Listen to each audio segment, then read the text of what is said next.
5. The Cologne democracy. The September crises in Berlin and Frankfurt had strong repercussions in Cologne. The Rhineland represented the biggest anxiety of the counter-revolution, and it was flooded with troops recruited from the eastern provinces. Almost one-third of the Prussian army was quartered in the Rhineland and in Westphalia, and under the circumstances minor insurrections were quite useless. The need of the moment was the carrying out of a thorough and disciplined organization of democracy for the day when it would be possible to turn the half-hearted revolution into a whole one. A congress of 88 democratic associations had taken place in Frankfurt in June, and it had been decided to found a democratic organization. However, it was only in Cologne that this body took on any firm and solid form, whilst in the rest of Germany it remained a very loose affair. The Cologne democracy was organized in 3 big associations, each of which had several thousand members. The Democratic Association led by Marx and the Advocate Schneider, the Workers' Association led by Moll and Schapper, and the Association of Employers and Employees led by the young barrister Hermann Becker. When the Frankfurt Congress decided on Cologne as the center for the Rhineland and for Westphalia, these associations formed a joint central committee which then convened a congress of all the democratic associations in the Rhineland and in Westphalia, to take place in the middle of August in Cologne. 40 delegates representing 17 associations came to the Congress, and they confirmed the joint central committee of the 3 Cologne democratic associations as the district committee for the Rhineland and Westphalia. Marx was the intellectual leader of this organization, as he was of the Neue Rheinische Zeiten. He had the gift of leadership to a high degree, and the banal Democrats were unwilling to forgive him this. Karl, who was then a 19-year-old student, saw him for the first time at the Cologne Congress and afterwards described him from memory. Marx was 30 years old at the time and already the acknowledged leader of a socialist school of thought. The thick-set man with his broad forehead and dark flashing eyes, his jet-black hair and full beard immediately attracted general attention. He had the reputation of being a very considerable scholar in his own field, and, in fact, what he said was weighty, logical and clear. But never in my life have I met a man whose attitude was so insolent and intolerantly arrogant. Schertz, who afterwards became one of the heroes of the bourgeoisie, always particularly remembered the cutting scorn and the contemptuous tone with which Marx invariably used the term bourgeois, as though he were spitting out something disagreeable. It was the same tune sung a couple of years later by Lieutenant Techau, who wrote of a conversation with Marx. Marx impressed me not only by his unusual superiority, but also by his very considerable personality. If his heart were as big as his brain and his love as great as his hate, I would go through fire for him. Despite the fact that he indicated his low opinion of me on several occasions and finally expressed it quite frankly, he is the first and only one amongst us to whom I would ascribe the quality of leadership, the capacity to master a big situation without losing himself in insignificant details. And after that followed the usual litany that the dangerous personal ambition of Marx had eaten away everything else. In the summer of 1848 Albert Brisbane, the American apostle of Fourier, was in Cologne as the correspondent of the New York Tribune, together with its publisher, Charles Dana. And his judgment of Marx was different. I saw Karl Marx, the leader of the people's movement. At that time his star was just in the ascendant. He was a man in the 30s with a squat powerful body, a fine face and thick black hair. His features indicated great energy, and behind his moderation and reserve one could detect the passionate fire of a daring spirit. That was true. In those days Marx was leading the Cologne democracy with cool but daring courage. Although the September crises had caused great excitement in its ranks, the Frankfurt Assembly was unable to summon up sufficient courage to organize a revolution.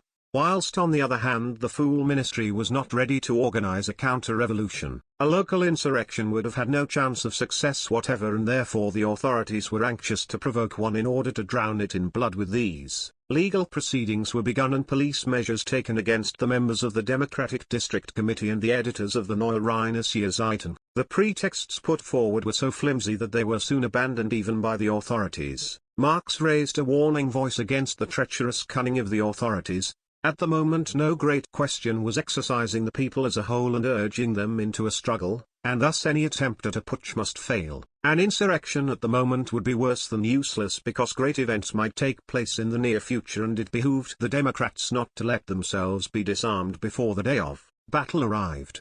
If the Crown dared to organize a counter-revolution, then the hour would strike for a new revolution on the part of the people. However, minor disturbances did occur when on the 25th of September Becker, Moll, Schapper and Wilhelm Wolff were to be arrested. The news that troops were advancing to break up a public meeting even caused the erection of barricades.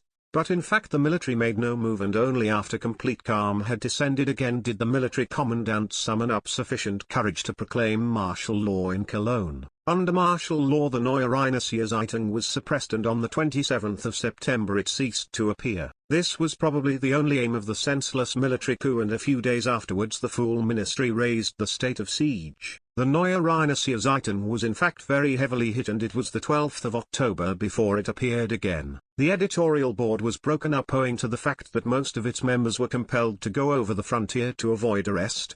Dronk and Engels went to Belgium, and Wilhelm Wolff to the Palatinate, and it was some time before they returned. At the beginning of January, 1849, Engels was still in Bern, where he had gone through France, mostly on foot. Above all, the finances of the paper were in a sad state. After the shareholders had turned their backs on it, the paper managed to exist for a while on its increased circulation.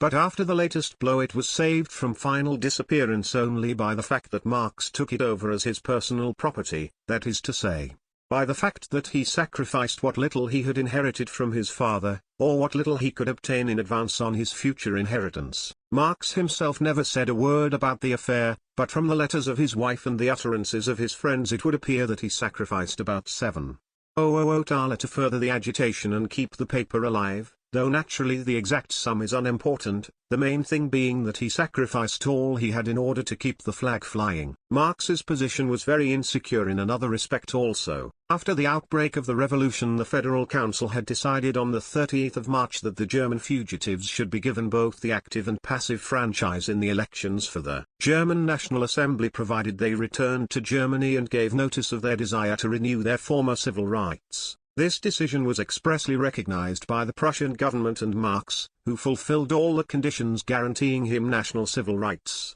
was therefore all the more entitled to demand that he should be given back his Prussian civil rights. In fact, when he applied in April, 1848, the Cologne Town Council immediately granted his application, and when he pointed out to the police president of Cologne, Müller, that he could not very well bring his family from Trier to Cologne so long as the affair was uncertain, Müller replied that the district authorities, which according to an old Prussian law had to confirm the decision of the town council, would certainly give their permission for his renaturalization. However, in the meantime the Neue Rheinische Zeitung began to appear, and on August 3 Marx received an official intimation from the commissarial police president Geiger to the effect that under the circumstances the royal government had decided to make no use for the moment in his case of its right to grant Prussian civil rights to a foreigner, and that therefore he must continue to regard himself as an alien. On the 22nd of August he appealed indignantly to the Minister of the Interior, but his appeal was rejected. Devoted husband and father as he was, Marx had in the meantime brought his family to Cologne despite the uncertainty. In the meantime its numbers had increased.